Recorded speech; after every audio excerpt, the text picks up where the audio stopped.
And he wants some as well.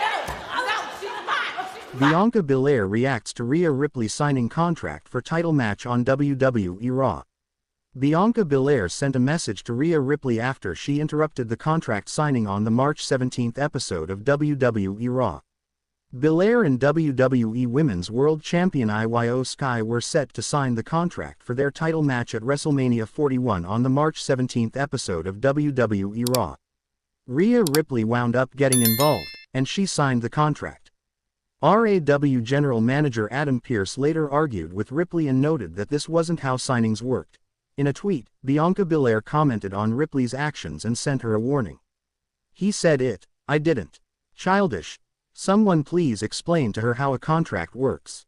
Or, does someone else wanna come out next week, sign a contract that doesn't have their name on it, and make it a fatal four-way while we're at it? Stay out of my business, Belair wrote.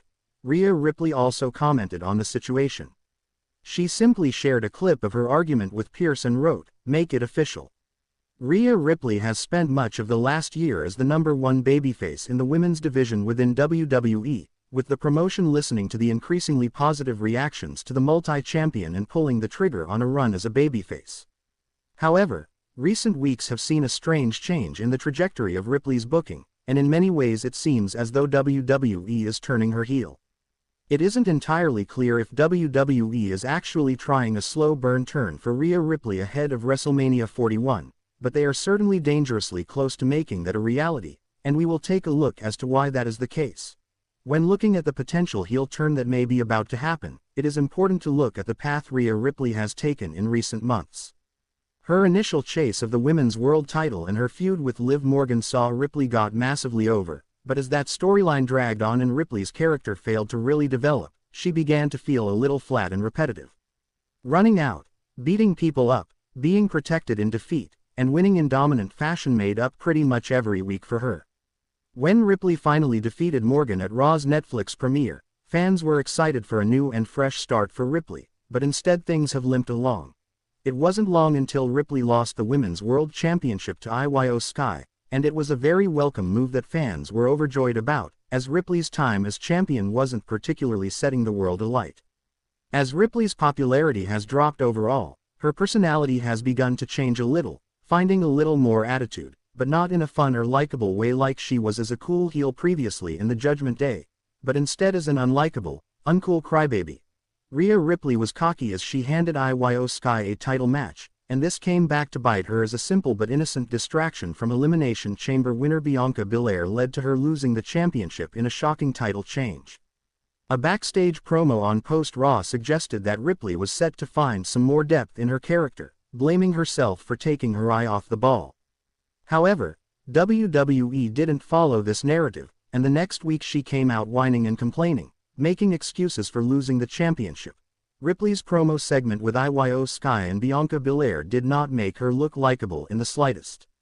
This wasn't a one-off, as the following week's episode of Raw in Brussels, Belgium saw this personality change continue. She interrupted the contract signing between Belair and Sky for WrestleMania 41, once again complaining about losing her title and throwing out childish insults. She stole the contract and signed it, only to get reprimanded and shouted at like a child by Raw General Manager Adam Pearce. To make things worse, Ripley responded like a child too, repeating herself and being stubborn. This wasn't a cool or funny character trait, as it instead just made her look weird, immature, and lacking all the badass aura she'd been building up. If Ripley continues down this route, then the fans will start turning against her.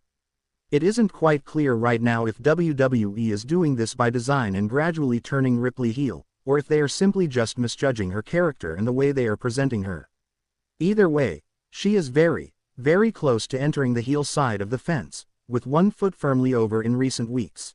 It would certainly be a weird direction for WWE to go in considering she has been so strong and over as a babyface, and especially since she hasn't been a good guy for all too long. On the other hand, she has been pretty bland and lacking in a distinct character, so this might be the best thing for her. WWE must cement her position though, so as to not confuse fans in the lead up to WrestleMania 41. Naomi confesses the truth to Bianca Belair on SmackDown. After weeks of speculation, Naomi has finally confessed that she has attacked Jade Cargill mysteriously.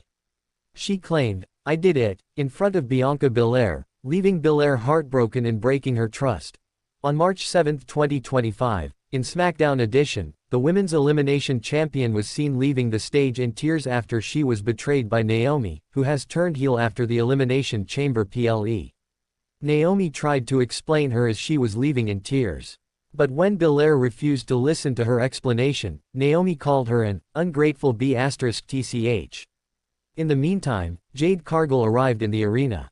The Storm wasted no time and headed straight towards the ring and chased Naomi to the outside as she tried to escape. But Cargill got to her and began beating her down. Following Naomi's confession, Liv Morgan posted a series of tweets on her X handle and called out Bianca Belair.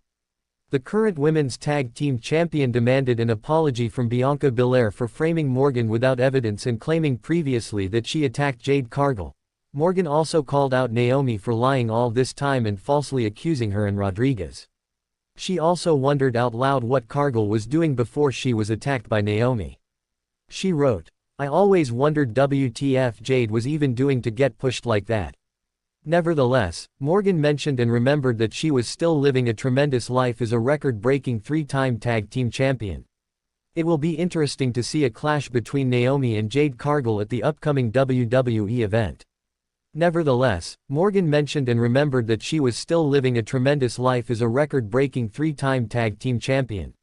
It will be interesting to see a clash between Naomi and Jade Cargill at the upcoming WWE event. Jade Cargill opens up about Naomi attacking her on WWE SmackDown. Jade Cargill made her first public comments about her return on WWE SmackDown.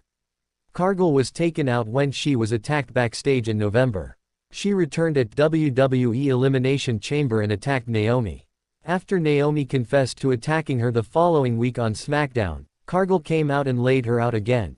Jade Cargill had an interview with Kathy Kelly on the March 14 episode of WWE SmackDown, and she discussed her return. She said that she was ready to go physically. Cargill also dismissed Naomi's claim that she was using Belair, as she said that she didn't need to use anyone. She was asked about getting attacked, and she revealed that she saw Naomi running away. Cargill then said that Naomi didn't just hurt her physically, as she attacked her integrity and her heart. Cargill then said that she had to take matters into her own hands when she saw Bianca Belair team up with Naomi as if nothing happened. WWE Women's Tag Team Champions Liv Morgan and Raquel Rodriguez interrupted, as Morgan noted that they had falsely been accused of the attack. Cargill fired back by saying that the duo would not have won the titles if she was around. She then challenged Morgan to a match on the March 21 episode of WWE SmackDown. Jade Cargill's attacker confesses to her crime on WWE SmackDown. Jade Cargill's mystery attacker confessed to their crime and felt the wrath of the Storm of WWE. Jade Cargill was at the top of her game in her first year in WWE. However, in November 2024, Cargill's moment was derailed when she was mysteriously attacked backstage on SmackDown. For months, everyone wondered who took down the Storm, and following the Elimination Chamber PLE, it became clear.